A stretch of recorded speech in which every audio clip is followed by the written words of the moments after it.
Hello everyone, I'm Michael Serapio and welcome to our special coverage of today's fall economic statement. As expected, the government's financials are stronger than originally predicted last April. That's when the finance minister tabled her 2022 budget. Let's take a look at the numbers right now because as it stands, the federal deficit for fiscal 2022-23 is expected to come in at $36.4 billion. That is better than the original forecast of $52.8 billion, and based on current projections, the government will have a balanced budget by fiscal 2027-28. Now, these better than expected numbers are all due to rising government revenues thanks in large part to inflation, but it is inflation and the global pressures pushing it up that might also signal tough times ahead for Canadians. And in releasing her numbers, the finance minister also had a warning. Let's take a listen. It's important, as both the Deputy Prime Minister and the Minister of Finance, that I'm honest with Canadians about the challenges that still lie ahead. Interest rates are rising as the Bank of Canada steps in to tackle inflation. And that means our economy is slowing down. It means there are people whose mortgage payments are rising. It means business is no longer booming in the same way it has been since we left our homes after the COVID lockdowns and went back out into the world. That's the case in Canada, that's the case in the United States, and that is the case in economies big and small around the world.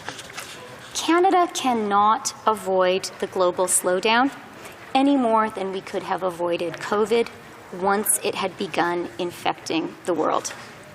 But we will be ready. Indeed, we are ready.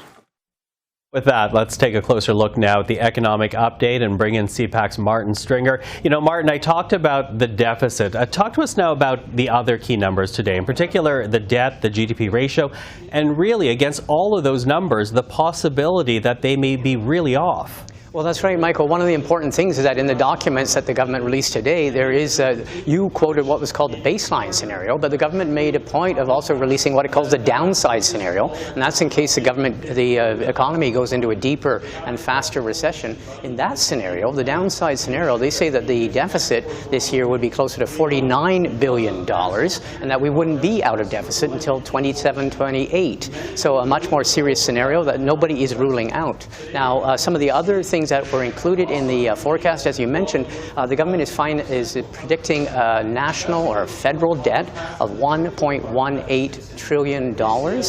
That is for this coming fiscal year. It's also forecasting, though, a slight improvement in the debt to GDP ratio. That's going to be down to 42.3%. And in the better case scenarios, the government is forecasting that debt to GDP ratio could go down to about 37.3% in 27-28. In terms of the bigger economy, obviously the government, faced with the possibility of recession, is ratcheting down its growth estimate. It's now estimating that on an annualized basis that the economy would only grow by 0.7% next year. And in terms of unemployment, it is forecasting about 6.1% unemployment next year. Okay, all of that pointing to the possibility of tough times ahead. But I do wonder, a hard landing versus a soft landing, as it's referred to in the finance documents. Talk to us about how the government is proposing to help out Canadians as a result, because there certainly are affordability measures that the finance minister outlined in the document today. Well, that's right, Michael, and targeted measures, again, significant ones. One of them concerns working Canadians, lower-income working Canadians. The government's announcing about a $4 billion over 6-year improvement in what's called the Canada Workers' Benefit. Those benefits will now become automatic, so they're being accelerated to lower-income working Canadians. Also, another measure that was announced was eliminating totally the interest on Canada student loans and Canada apprenticeship loans. So that is being eliminated. That's worth about $2.7 billion over 5 years. Now, there's also money that's been set aside to help, I guess, speed up some government services. Talk to us about that. Well, the story of this government during the pandemic has been certain departments which have been just overwhelmed. So it's good news to know that that there's going to be a major infusion of cash to the immigration department. This week, we saw the minister announce new immigration levels of about 500,000 immigrants by 2025. The immigration department, I'm just looking for the figures, is going to get an extra $1.6 billion. And also, remember, Service Canada, remember the passport offices, Canada Border Service Agency, the Canada Revenue, and Veterans Affairs are also going to get a major infusion of about $2.2 billion over 4 years. So cash to those very resource-starved departments. Yeah, and before you go, we also need to talk about the United States, because the U.S., funnily enough, did influence this update. And that's because south of the border, as people may remember, the Biden administration, they pushed through the Inflation Reduction Act back in August. And that's basically a mixture of taxes on wealthy individuals and corporations, but also billions of dollars committed to supporting industries that help combat climate change. So how did the finance minister address that, as it has been identified as an economic challenge? Right, and there was a lot of pressure to match those American subsidies. The minister has announced a new subsidy. It's a clean tech subsidy. It does not concern carbon capture. The credits that were announced in the last budget in the spring are untouched, but there was a lot of pressure to raise the credits because the Americans had. She hasn't touched that, but she's announced this new this new clean tech credit, and that's 20%, and if you can prove that you've created substantial jobs, it can go up to 30%. She's also announced something called a 2% tax on stock buyback plans. Now that's a bit complicated, but this is for corporations that buy back their employees' stock, increase the stock price of their employees, the whole stock. It's a way of giving money to their employees. Well, with a tax on that, the theory is that that will increase the incentive on companies to be more productive, to invest in capital, in equipment, and hopefully clean technology. One last measure, it's not come forward yet, but the government mentioned that it's promising a clean hydrogen tax credit, and that will come in the spring budget. Okay. Martin, thank you for walking us through all that. Really appreciate it. You're welcome. Well, with more, we're now joined by Randy Boissonnault, the Liberal MP for Edmonton Centre. He's also the Associate Minister for Finance and the Tourism Minister as well. Minister Boissonnault, thank you for being here. Thanks, Michael. So the update sets up some very positive numbers, but it also outlines a scenario that's not as rosy. Should we really be focused on those numbers? Should we really expect some tough times ahead? Well, Michael, it's a really good question, and I think what the fall economic statement today says is there's three ways to look at the document. First, supports to Canadians for those who need it the most during these times of rising cost of living. A fiscal prudent plan that shows us on with a fiscal anchor to getting to a really good balanced budget in 27, but also making sure that we have an economy that's competitive around the world. And so we wanted to be upfront with Canadians. We wanted to show the base case, which is the case that finance gets by blending all of the predictions of all of the economists at the banks and companies here in Canada. But we wanted to show Canadians that, based on some unpredictability around the world, that there is a downside case. And we wanted to show that to Canadians. But I can tell you, our economic fundamentals are strong. We have 400,000 more Canadians working than we did at the beginning of the pandemic. The lowest deficit in the G7. The lowest debt to GDP ratio in the G7. And our economy is 103% about what it was before the pandemic. So there's good economic fundamentals. There are going to be some tough times coming ahead due to global inflation, and that's why our focus is making sure that we have affordability supports in place for those Canadians who need it the most. Okay, so fundamentals supports as you lay out, but when Canadians hear tough economic times, the big question is whether or not there's going to be a recession. We know that the financial conditions that essentially inform this update are back from September. At the time of the survey, I think there was roughly, a 40% probability of recession. We know that interest rates have gone up, inflation has barely come down. So is recession more likely now?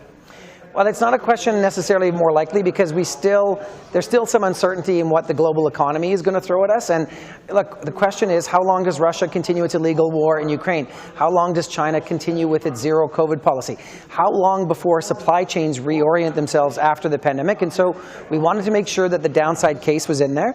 And look, is a recession possible? Yes. Is it probable? That's still the question. But we wanted to be upfront with Canadians. And Michael, what I can tell you that we will do is we will update this scenario in Budget 23, and we'll have a much better idea of where we are by the time we're at Budget 23. Okay, so a possibility, some challenges, to use the words that we heard from the minister, but these inflationary pressures, they have, as you know very well, resulted in more revenue for the government in terms of greater taxation and what was into government coffers. So after that, should And knowing that there's going to be tough times ahead, should that surplus have been applied to more measures to help the average Canadian, like, for example, removing the GST on heating, as the NDP suggests, or foregoing the planned increase in the carbon tax, as the Conservatives are suggesting?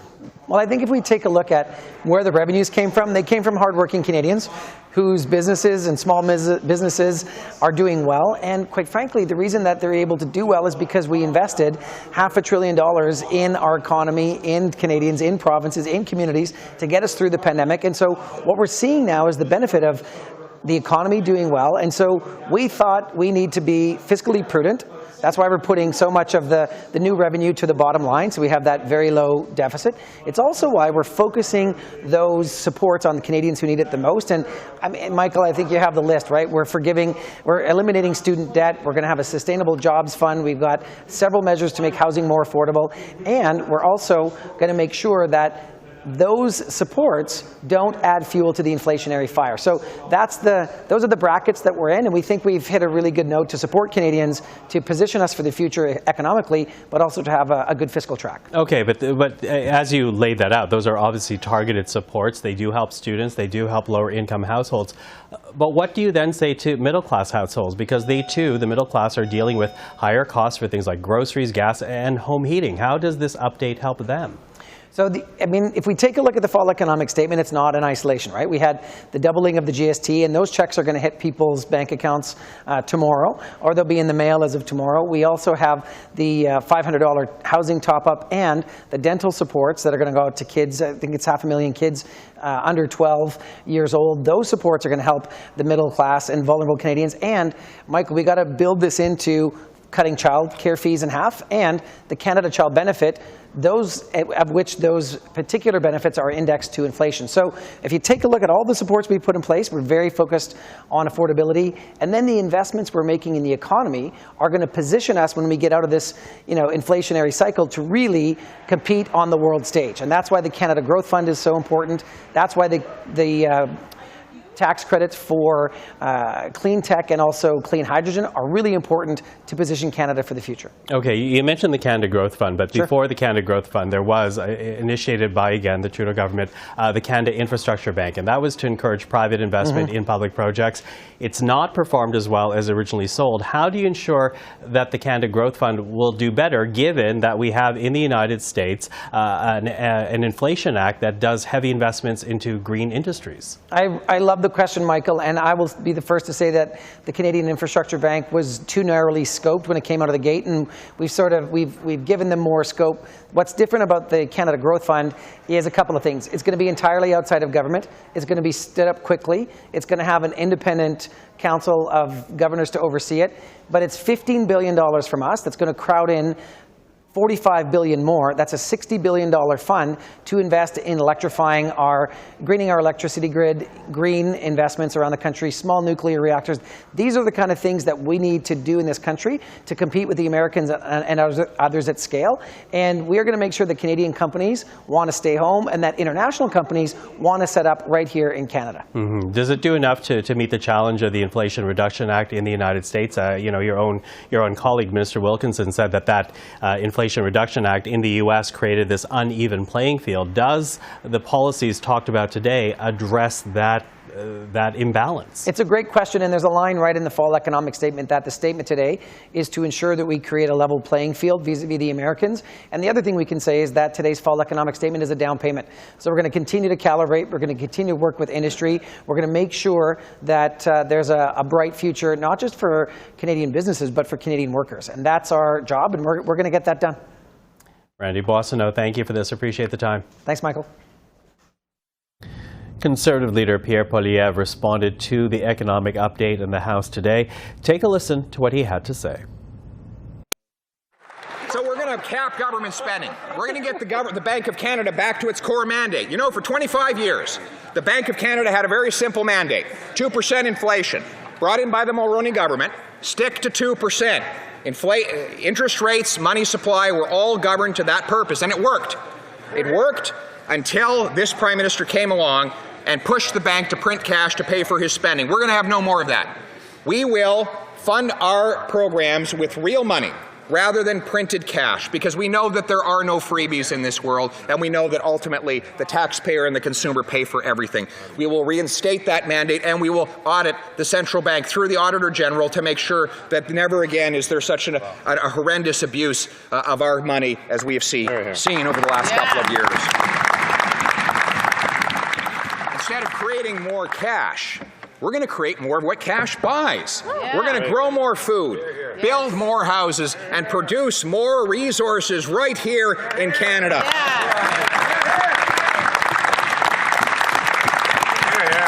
Here's how we'll do it. Here's how we'll do it. We'll incentivize our municipalities to remove their gatekeepers so that we can build more houses on the ground. We will remove the gatekeepers off the back of our farmers by canceling the tariffs and taxes on their fertilizers and on their fuel so that they can produce more in this country. When we learned that the Costly Coalition would be introducing this economic update today, we had two demands: no new taxes on workers and seniors, and no new spending unless matched by equal savings. Today, this inflationary scheme triples the tax on home heat, gas, and groceries, and adds $20 billion of inflationary spending that will drive up the cost of living. And so, Conservatives will stand for the common people, their paychecks, their homes, their savings, and we will vote against this inflationary scheme. Well, joining us now is Stephanie Kuzy. She is the Conservative MP for the riding of Calgary-Midnapore. She's also a member of the Standing Committee on Government Operations and Estimates. Ms. Kuzy, nice to see you. Thank you for joining us. Thank you so much for having me, Michael. Now, the government did have higher revenues than expected. I'm wondering, from your point of view, are they using that extra revenue well? Well, what is apparent to me, Michael, is that this government has not learned that you can't spend your way out of an inflationary crisis, and they need to learn this. I mean, we see a $36.4 billion deficit in fiscal year 22-23. We see $6.1 billion of new spending. And this is at a time where Canadians are struggling to buy groceries, they're struggling to put gas in the tank, and they need immediate relief now. So you can't spend your way out of an inflationary crisis, and this government hasn't learned that as of yet. So that extra money, what would have that been used for under a Conservative government? How would you like to have seen that money used? Well, under a Conservative government, our leader has pledged that there will be no new taxes. We want to continue to reduce the deficit even further and fundamentally work towards eliminating our debt. I'm sure you know as well that $34.7 billion will be servicing debt in the fiscal year 22-23. So that's really our objective, is to balance the books and to get this country back on track. And as I said, under a Conservative government, you'll see no new taxes. And for every dollar of new spending, you will see a dollar of savings. Well, to hear it from the Liberal government, they are right now doing targeted supports, in particular to help lower-income Canadians, lower-income households, students right now. What's wrong with that type of policy initiative? Yeah, I think there are three things that are wrong here, Michael. The first thing is that it's too little, too late. Secondly, a lot of these programs seem as though they're building upon programs which have not been successful for this government, such as the first-time home benefit, for example. So it seems as though they're building on programs which were shown to not have great take-up from Canadians. And my third concern with this budget is that it's a lot of consultation. I think the concept potentially of lowering credit card fees for small and medium-sized businesses is excellent. But this government just says they're starting in the consultation phase. And with this government, Michael, we've seen a lot of consultation and not a lot of action. So if I had to outline three problems, those would be them. Now, part of this budget as well is meant to address a bit of the environmental challenge, the economic challenge being presented by the Biden administration in the United States. As you know, that they have adopted this Inflation Reduction Act, which makes a whole bunch of green investments, almost to the tune of $400 billion. Given that that creates a bit of an uneven playing field for Canadian companies, do you think the government is doing enough to address that challenge? Is it important to address that challenge? Well, I would say that I was very relieved today to not see a windfall tax included within the statement. I know that as late as yesterday, even the Green Party had a question on this, and so I was getting nervous that this would be part of the package, but it does not appear to be so. And secondly, I think when we look at the reasons, or even the reason I would say that Canada is in a better economic position, that it is not even more dire, it's largely a result of our natural resources sector. And so I certainly think it's always important to look for new types of energy, to move along the energy continuum, if you will. But I also think we have to appreciate what we have right now and what the world needs, and that's natural resources. And so I think that certainly, while we can continue to look at new types of energy, we can't forget about the natural resources sector and what that has done for our nation. Now, the minister did not use the word recession, but I am asking just about everybody I speak today, are we headed towards that? Do you think that we are going to be this time next year in the midst of a recession? Well, unfortunately, Michael, the majority of Canadians believe so. In fact, 30% of Canadians believe that we are currently in a recession, and 53% of Canadians believe that we will be in a recession next year. So I certainly can understand the government's desire to not frighten Canadians, to sort of want to quell the concerns that are out there. But unfortunately, Michael, everything indicates a recession coming our way. Stephanie Kuzy, really appreciate the time. Thank you for this. Thank you for having me, Michael. Have a great day. You too. Take care. Jagmeet Singh is the leader of the federal NDP. He joins us now to talk about the fall economic statement. Hello, Mr. Singh. Hello. So the statement, as you know, makes mention of the measures your party has made a condition of your supply and confidence agreement. Are you therefore happy with what you heard? Well, the measures that we've made happen, we're happy because we've delivered on what we promised. We campaigned on dental care. Canadians are getting dental care. We fought to double the GST rebate. Canadians will start receiving that tomorrow. And so folks that do get the GST rebate should see a significant increase tomorrow. And rental supports are on the way for Canadians. So these are things that we've got for Canadians, and we're happy that we were able to deliver on what we promised that we would do. But when it comes to the fall economic statement, for a Prime Minister who said he would have Canadians' backs, he has really turned his back on Canadians with the real challenges people are faced with: rising costs of energy, rising costs of food, with the pressures of the inflation, high interest rates, and a potential recession. Nothing really in the fall economic statement speaks to the urgency of dealing with those looming crises or those ongoing crises. Okay, so those are the issues you would like to have seen addressed, but how would you have addressed them?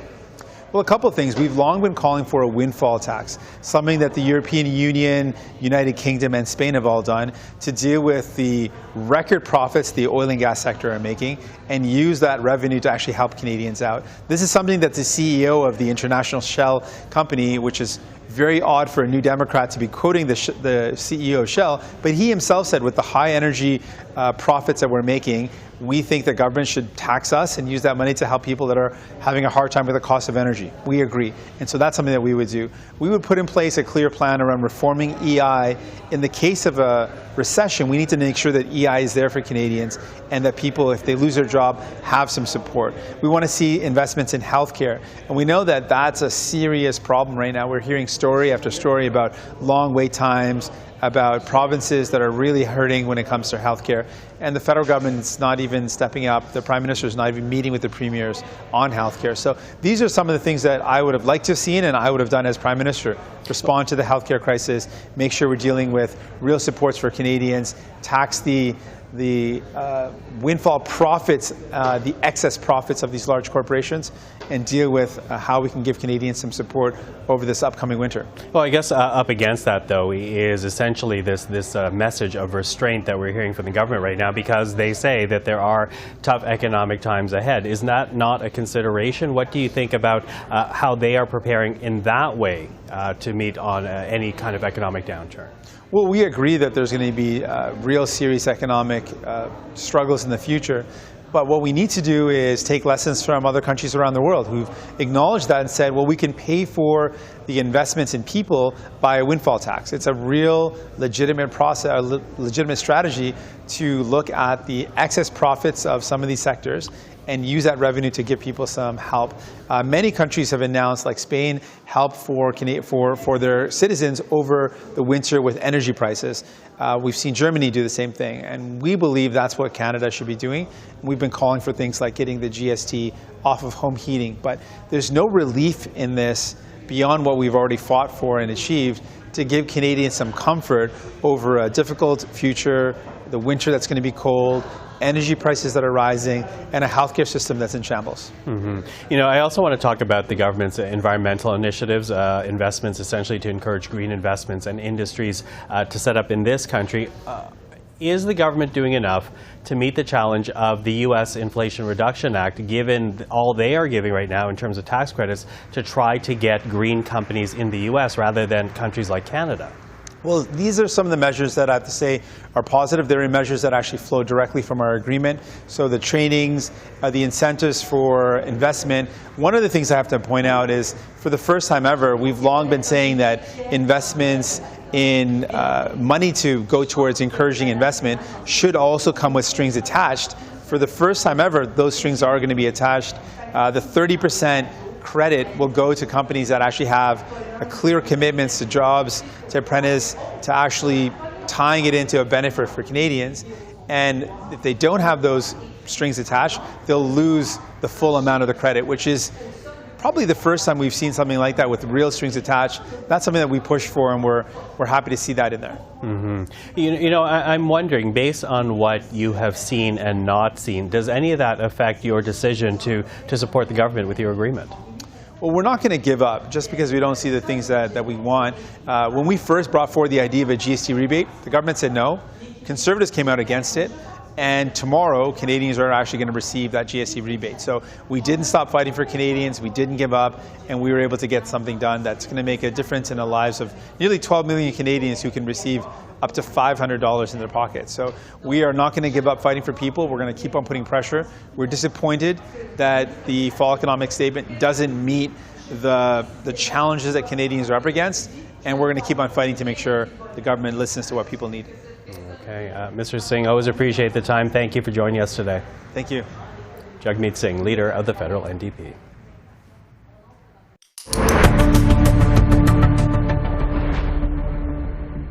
David McDonald is a senior economist with the Canadian Centre for Policy Alternatives. He was actually in the lockup today with our team as the economic update was released for early viewing. So, David, thank you for being with us really all day and joining us once again right now.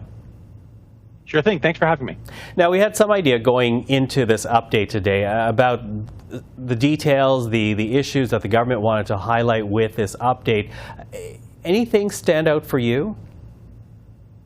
One of the things that was legitimately new was this permanent now forgiveness of student loan interest. This was something that was done on a temporary basis during the pandemic, but now it seems like it'll be permanent. It doesn't go as far as what happened in the U.S., where you saw a forgiveness of big sections of student loans of $15,000 in the U.S. We're not seeing that here. This is sort of the minimum, I suppose, that they could do on this file, but still taking some, an interesting new step for something we saw during the pandemic. One of the other pieces I thought that was interesting was this new tax on share buybacks. This is a technical way that companies can take the profits that they have made and pay them to investors. And so it's a recognition that if that's what companies are doing, they're not taking those profits and reinvesting them in the economy and their own companies to make their companies and the economy more productive. And I think it reflects a skepticism of this government, and this is potentially the NDP influence, of the corporate sector. That initially the corporate sector in the early 2000s got huge corporate tax cuts. They said that they were going to invest that in the economy and in their companies. Didn't really work out that way. And so we're seeing higher corporate income tax rates on the banks, which was introduced in the spring budget, and then this new sort of slightly higher tax on, or tax at all, frankly, on share buybacks. It's actually twice the amount that they introduced in the U.S. at 2% versus the American tax, which is 1%. Now, the minister did say that she believes Canada is well prepared to meet any economic challenges ahead, and that is what we're being prepared for, economic challenges. Do you agree with that assessment, given our fundamentals, when you compare to the economic performance of other G7 countries? How well positioned is Canada to deal with an economic storm? Certainly when it comes to the downturn and recovery of the pandemic, Canada was decidedly mid-range. Certainly in the last 2 quarters, we have performed better, but you're sort of cherry-picking the last couple quarters, even though that's what the budget does. In terms of inflation, our inflation has been high, but it certainly hasn't been as high as we're seeing in European countries that are facing much higher natural gas prices than we are here, and therefore much higher power and electricity prices in general. That being said, our interest rate is going up faster. And so despite the fact that we're not seeing the highest inflation rate, we are seeing some of the highest interest rate hikes. We have to remember that this recession isn't due to some weakness in the Canadian economy. It's a recession engineered, created by the Bank of Canada right here in Canada due to higher interest rates. And so while we may be going into this recession with a relatively tight labor market and strong GDP growth so far, if the interest rates bite the way that the bank thinks they will, it may well be that this will push us further behind other countries, even if we started out a little ahead. Okay, that's the country writ large. What about individual Canadians now? If we are headed for some bad economic times ahead, did the government exercise enough of its fiscal powers to make sure Canadians are prepared? Well, we've seen the 3 measures already that the federal government is pitching for their sort of anti-inflation or inflationary offset transfers. This is the GST top-up, which comes out today or tomorrow, the $500 for low-income renters, and the dental insurance for low-income families with children. Those are good measures, and for the families that receive more than one of them, it'll make a difference in terms of offsetting the increase in costs they've seen over the course of the past year. Now, to some degree, that's looking backwards. If we are to look forwards towards a recession, one of the things that we need to take into account is the fact that the major EI enhancements and CERB, that's all been expired. It's been expired since September.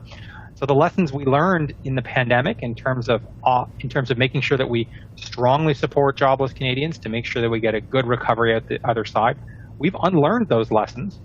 There has been a big EI consultation over the course of this year to try to figure out how we can improve EI post-pandemic. This was an opportunity to put some of those pieces into play, but that's not what happened. And so in terms of preparing for the next recession, we are going into it with the same EI system we went into the last recession, which was inadequate at that point and likely will be inadequate this time. David, really, again, appreciate your time today. Thank you for talking to us tonight. Thanks for having me. Now, 2 people who were following the economic update quite closely are former Liberal Minister Anne McClellan and former Conservative Minister Lisa Raitt, who now work together for the Coalition for a Better Future. Ms. McClellan, Ms. Raitt, thank you for joining us tonight. My pleasure. Our pleasure. Our pleasure, yeah. Yeah. Listen, I want to begin with what you think are the strengths of this update, what you heard today from Ms. Freeland. Ms. Raitt, I'll ask you to start us off. Sure. First of all, what I can say is I clearly get the impression from the finance minister that she understands the urgency that we're currently facing with respect to the economy. The coalition came together because people were concerned that there was no long-term vision or long-term economic growth plan for the country that's needed in order for us to have a sustainable and an inclusive economy. As a result of those kinds of discussions, we really do focus on whether or not the fall economic statement had much in there when it came to setting out what a plan would look like. One part that was positive was the fact that they did show that there's urgency and that they have to at least be competitive with the United States when it comes to some of the subsidies that they are creating for their economy. But there's also, an urgency that needs to be carried through. So we'll be watching to see what happens in March. Ms. McClellan, what's your assessment of it? I would agree with what Lisa said. Chapter 2 of the Fall Economic Statement is entitled Jobs, Growth, and an Economy that Works for Everyone. We at the Coalition talk about inclusive, sustainable economic growth, and I think this chapter speaks to both inclusion in terms of workforce, talent, the training of talent, sustainability clearly in terms of whether it's tax measures or other kinds of tools to drive the clean tech economy, whether it's hydrogen, solar, wind, whether it's small nuclear reactors, money to improve the permitting process for major projects. So all of that speaks to both inclusive and sustainable long-term economic growth. And that's what we're about. We understand that there are challenges right now facing Canadians, but we at the Coalition also understand that we have to put in place the preconditions to ensure longer-term economic growth. Otherwise, we all suffer. Well, let me pick up on that point then, and also harken back to you, Ms. Raitt, because you mentioned the challenge presented by the Biden administration when they essentially passed the Inflation Reduction Act back in August. Do you think that challenge has been met? It seems that you want to hear more from the government. What exactly are you looking for? Well, they themselves indicate that there's more to come. I think it's a down payment. I think the first part that they talk about in terms of the clean tech subsidization, that is a welcome signal to the market. And there are going to be people who will move on that. And I think that's a wonderful thing. I also think that the regulatory moves that they're going to be making, putting more money into the regulatory agencies to ensure that projects can move along, that's something the United States isn't doing at this moment. The U.S. has come in with big bucks, which will attract investment south of the border. But Canada now has money on the table, which is important, and they have a regulatory promise there that says they're going to try to help spur along some of the regulatory systems that need to be going through. So I think it's a good down payment. There's more to come in March, though. We have to see whether or not there's going to be even more in terms of ensuring that we're meeting the rest of the stuff that's in the Inflation Reduction Act. Now, the finance minister did say that we as a country, she believes, are in good position to weather any economic storms, and that is essentially what they were warning about today, that there will be tough times ahead, echoing what we've heard the last few weeks. So, Ms. McClellan, do you agree with that assessment that we heard from the finance minister, that we are in a good position to weather a storm? I think relatively speaking, yes, absolutely. You saw that the government, in fact, got more revenues than it had expected, and that's both good and bad, those revenues being driven by an inflated price for oil and other commodities that we export around the world and corporate profits. But I think it's fair to say that there's no question that we are, relatively speaking, better off. We're better off than we expected to be even 6 months ago in many, if you look at the macro numbers in the budget. So they have the means. If they have to provide a bigger cushion for either individuals or perhaps for the economy more generally, yeah, they're in a position to do that. But we have to balance that against the impact that might have on inflation. And obviously, Minister Freeland is very conscious of the fact that whatever measures, whatever money you want to put into the economy has to be highly targeted to the most in need, because otherwise you're working in counter effect to the Bank of Canada. But yeah, I think overall we are relatively well placed. You saw Sean Fraser 2 days ago announce that we're going to go to 500,000 new Canadians by 2025. What do we hear from our members? Number one issue, where's the talent coming from in the future? A whole lot of that talent will come from new Canadians. So I think if you start to put the pieces together, we are relatively well off in terms of positioning ourselves for longer term economic growth. Ms. Raitt, what do you say to that? So the minister had a difficult challenge today. She has to address both the short-term needs and as well the stuff that we're looking for, which is the long-term economic plan. And for us, we are going to actually be measuring how well the government is doing. As we announced last year, we have a scorecard, 21 indicators, that'll give us an idea of how well is Canada doing versus the world when it comes to preparing for long-term economic growth that is sustainable and that's inclusive.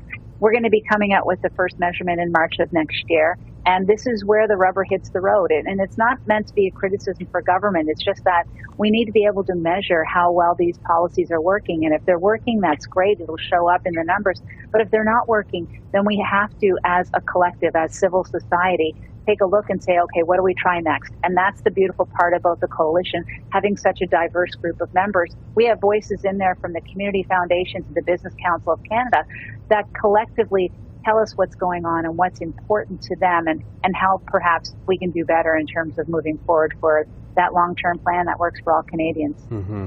I'm wondering, from either one of you, what type of reaction you're getting from government officials when you talk about the coalition and what you're hoping to achieve. Are they open to your message? Are they hearing what you're saying?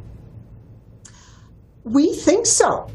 Before Budget 2022, we had the opportunity to talk not only to the Prime Minister, but a number of key ministers in his government. We carried forward the message of how important it is to have an economic plan to ensure long-term economic growth, that plan needs to be inclusive. We can't leave people behind anymore, and it has to be sustainable. Obviously, the big sustainability ambition being net zero 2050. So we got, before Budget 2022, a good hearing. We like to think that some of the language in that budget came from the coalition and came from our members and what they were telling us. And Lisa and I are more than happy to begin that circuit again anytime ministers want to talk to us about Budget 2023. The Fez is behind us, the economic statement. We see encouragement there. We see many of the issues we were interested in and are interested in. But this is a moment in time, and I would say stay tuned. Okay, stay tuned. Ms. Raitt, as Ms. McClellan says, the economic statement now over, looking forward now rather towards Budget 23. What's your message then heading to that budget? The message is going to be keep that eye on what long-term growth means and the building blocks of it. So they promised that the growth fund will be set up. We really need to see what's in that. They said that there's an innovation group being brought together. We really want to be able to be competitive with the United States on innovation. So we'd like to see that. This is all about action. It's all about not only saying you're going to do something, but following through and putting it in place, and then measuring it once it's in place. And to Anne's point about who we're talking to, it's not just the federal government. Being a nonpartisan organization headed by a Liberal and a Conservative means that you have the ability to go and talk to provincial premiers, and we've talked to provincial opposition parties as well. So the door is open for anyone who wants to come in and talk about what we're hearing from members on long-term growth and economic development, because of course that is what is going to be utmost, top of mind for most leaders in this country. Well, with that, I really appreciate the time today that you shared with us. Lisa Raitt and McClellan, thank you for this. Thank you. Now, we heard from CPAC's Martin Stringer at the start of our special, and earlier he did speak to Robert Asselin, who is the Senior Vice President at the Business Council of Canada, to get his take on the economic statement. Monsieur Asselin, your reactions to what you've seen in this financial update? I would say two general observations. First one is on fiscal prudence. I find a bit of a mismatch between the minister's rhetoric for the last few weeks and what I've seen in this update, which is essentially government spending 45%, more or less, of the revenue windfall they get from higher revenues. So I wouldn't characterize this as fiscally prudent, in my opinion. The second general observation is on competitiveness. What are the measures put in this update to make Canada more competitive vis-a-vis what has been done in the U.S. lately, for example, with the big Inflation Reduction Act and the massive investment in industrial policy in the U.S. I would say it's a good first start, maybe with tax credit, but it's still a timid one compared to the U.S. I would say also there's a lack of clarity on which sectors we think we can be competitive in. So I think this needs to be developed further, and to be fair with the government, they said they would come back in the next budget with more details. One of the big things announced in this budget was a 2% tax on stock buyback by companies, and it's argued that that will increase productivity. Instead of playing with the markets, companies will reinvest in technology, in productivity, and maybe clean technology. Your reaction to that? So I would say capital is mobile. This is a global phenomena that every public company is doing. To tax only Canadian companies, I think, would make us less competitive. And I would say also in the era where you're trying to be more competitive, attract investments, any taxes on businesses is not a good outcome. All right, thank you very much. Thank you. Joining us now is our strategist panel. Susan Smith is principal with Blue Sky Strategy Group, Tim Powers, chairman with Summa Strategies, and Tom Parkin is with Impact Strategies. Hello to the three of you. Hi, Michael. Hi there. Hey, Michael. Listen, I want to begin with surprises. In that, were there any for you in this economic update? Susan, I'll get you to start us out. Well, the finance minister, or there had been signals sent that there would be things for workers and for students. So whether or not it was a surprise, it was nice to see the concrete measures like interest rate forgiveness on student loans. I think the big surprise for me was the specific emphasis on unions and workers. Jobs has always been the broad category, but I think the government's done a good job of recognizing the concerns of Canadians and the need for labor force and tying some of the big investment tax credits that they're proposing to build and grow and expand the green economy to bringing better investments in labor and in apprenticeship. So I think that's a good surprise. I like the kind of surprise that I saw there. Mm-hmm. Tim, how about you? Three things, I guess, Michael. First of all, the level of spending may be a little bit higher than I thought it would be. Second, a clear strategy to keep in line with the United States and their most recent announcement on renewable energy and what they're trying to do in terms of their tax credit schemes for investing in the U.S. That, I think, is smart. The third, something Susan mentioned, and that is clearly there's a new political battle emerging around the votes of workers and students. I think the government maybe feels a bit vulnerable because you saw with Poilievre in his election as leader of the Conservative Party, he seemed to get traction among those two particular cadres. So the government is looking to see if they can wedge them back on side, I think. Mm-hmm, mm-hmm. Tom, what's your read on it? Any surprises for you? Well, a little surprised that there was no help for families facing rising prices at a time when wages are stagnant. We didn't see anything, no action on the phenomenon of greedflation. We've been seeing report after report saying that, including today, that in the food industry, just as one example, there are rising profit margins, not just rising profits, but rising profit margins. So they're adding to inflation. These are billionaires who own our food companies that we shop at, three big ones controlling 60% of the market, nothing to hold back that inflation. So we're going to pay for that through high interest rates and a recession instead. So that's very disappointing. There's no action on that. And no targeted action for the many working families who, previously barely had their heads underwater, and now their head is, every week it's negative, and this is being picked up everywhere. That lower income, working class people are really struggling in this economy with this inflation. Others have tried to make hay with it, Mr. Poilievre, but he has no solutions other than complaining. The New Democrats certainly have put forward solutions, and I'm with the exception of taking interest off a student loan, which is the NDP has campaigned for a couple of election cycles at least. I don't see anything that's giving relief for people. So the kind of outbreak of anger that working people are feeling, I think is going to continue. Well, it's interesting you mentioned that because the government is warning us of tough economic times ahead, not using the recession word. It does make me wonder, are we in a recession? Are we headed towards a recession? Do you think we can avoid it? Susan, what do you think? Well, a couple things, Michael, just to address Tom very quickly. There were things in there for families. The GST credit rebate check is going to land in people's bank accounts tomorrow. There's dental care, the provisions for dental care. There's the top up for low income renters. Those are things that are there for working families. To your question about tough economic headwinds, the big R word, I think all signals are there that we are bracing ourselves as a country for that. I think most of the G7 economies are bracing themselves for that. Central bankers are talking about it, not just in Canada. And the signals I think that Minister Freeland sent is that they're watching for that. That's why this is a prudent budget, and that they've left room to deal with any significant economic headwinds that could come.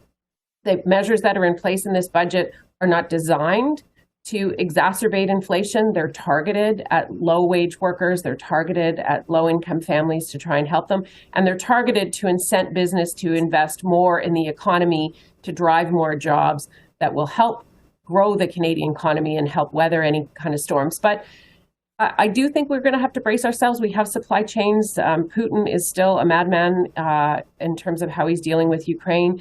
I think we're about to have COVID wave 127, and people are still locked down in China. And so supply chain issues aren't going to go away. So when you have basic supply and demand issues, that drives up the cost of things, and that's tough for people. Mm-hmm. Tim, any word on any of that? Well, I mean, are we in a recession yet? No, we haven't had the two, thankfully, negative quarters of negative growth, which never makes sense when economists say that. But anyway, so be it in the traditional sense. But yeah, look, you're seeing signs of it. Certainly the government's trying to be very cautious about what it says in that regard. Yeah, we'll see if the balance has been struck. The critique that the Conservatives are offering, of course, is there's probably still a little too much spending.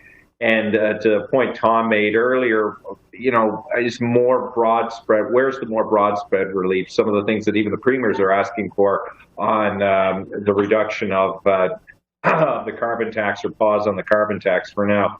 But yeah, it's precarious, Michael, and I think all parties recognize that. I do have to say this is not a critique of Tom, but more of the NDP. The NDP are hollering about how bad it was, or how ineffective it was, but they're still in partnership with the Liberals. So it's a bit of a hollow cry, I find sometimes. Mm-hmm. Tom, you want to respond to that? Well, I want to actually come back to what Susan said, because I started by pointing out that, or saying that there was nothing here for families that are facing inflation with stagnant wages. And then Susan rifled, talking about the dental plan. Well, that was the NDP. She talked about the doubling of the rebate of GST. Well, that was the NDP. So where's and frankly, these aren't new. These weren't the announcement today. So there was nothing new today for this. Now, on the issue of recession, obviously the economists' consensus is we're heading for a recession next year. So I think there's a little bit of denial or not wanting to scare people too much, but that may be a little bit head in the sand. We've lost 200,000 jobs in this country since May. StatsCan reported today that building permits in this country are down 17.5% in 1 month. That was the biggest monthly drop that they've ever recorded. So for those people who want houses and those people who build houses, it's rough news in the future. So we're heading in a not a positive direction.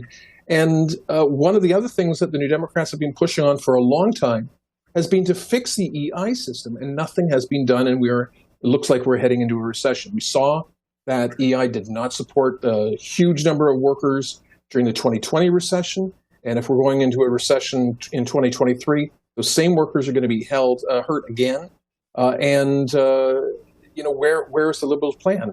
There's no plan for EI. Well, that raises another topic for me because, if we are headed towards a recession, as many economists say we are, it makes me think about governing in a recessionary time and how that sets up the Liberals next time Canadians go for a vote. Susan, what do you think of this document in terms of trying to tell Canadians that they are there to support them, but also to navigate the country through a bad economic time, potentially a recession?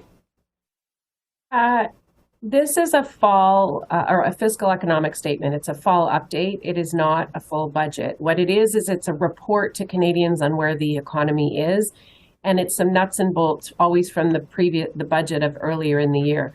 So we do have another budget that will come in 2023 that will have, I think, broader and more additional robust measures that deal with the fiscal realities as they are then. The one thing that we know over the last 3 years is predicting things has been a challenge, and governments need to be nimble. And this government has demonstrated that it can be nimble for Canadians. Minister Freeland, I think, is working to manage expectations, helping the families exactly that need it, but not putting, Scott Moe bucks out into the economy widely that drives inflation, drives demand in a different way that hurts more people. So I think this document is targeted at working families, targeted at low-wage workers.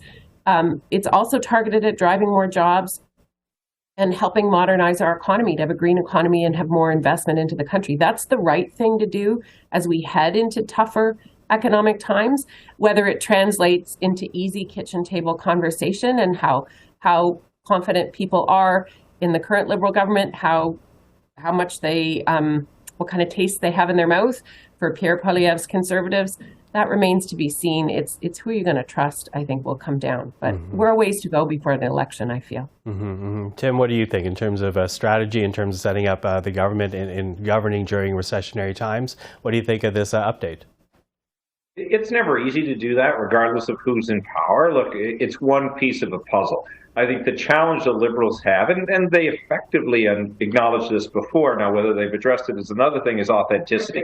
Do Canadians feel, and you hear this in the comments Tom is making, the NDP are making, do Canadians feel the Liberals get their pay?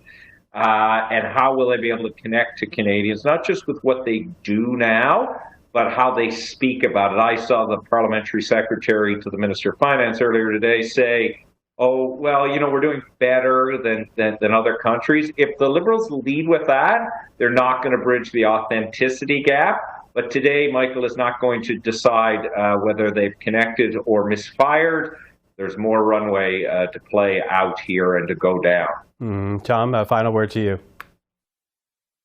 Well, the 23-24 budget, the 2023 and 24 budget is too far away. The prediction of a recession is that it'll start setting in the spring. We've already seen, as I mentioned, the impact on jobs. We're seeing the impact on construction. So growth is dripping away. So I don't know about Susan's idea that this is a particularly nimble government. Seems to me that they're a bit of a stumble government, not a nimble government, that they find themselves in situations and then have to create kind of ad hoc ways of dealing with it, like they did with CERB, which was a messy situation, needed to be done, but if we had a proper EI system, wouldn't it be necessary? The thing I worry about is seems to be a government that, Wayne Gretzky's whole thing is got to go to where the puck is going to be. And this is a government that seems to be always looking in the rearview mirror and not looking forward to where that puck is going to. I'm sorry to mix my analogies about cars and hockey, but there should have been a signal today about what this government is going to do to offset the recession, to help working families who are suffering right now from rising prices and stalled wages. And there should have been something about greedflation to try and stop recession, or stop some of the inflation so that interest rates can be relieved sooner and the damage to our economy is less. But we saw nothing of that. So I'm not sure, nimble. I think stumble, yeah. Okay, well, we'll leave it at that. Susan, Tim, and Tom, thank you. Really appreciate the three of you joining us today. Thank you. Thanks very much. Always nice to hear from them. Well, thank you for joining our program. On behalf of everyone here at CPAC, always appreciate you joining us. I'm Michael Serapio. We'll see you next time.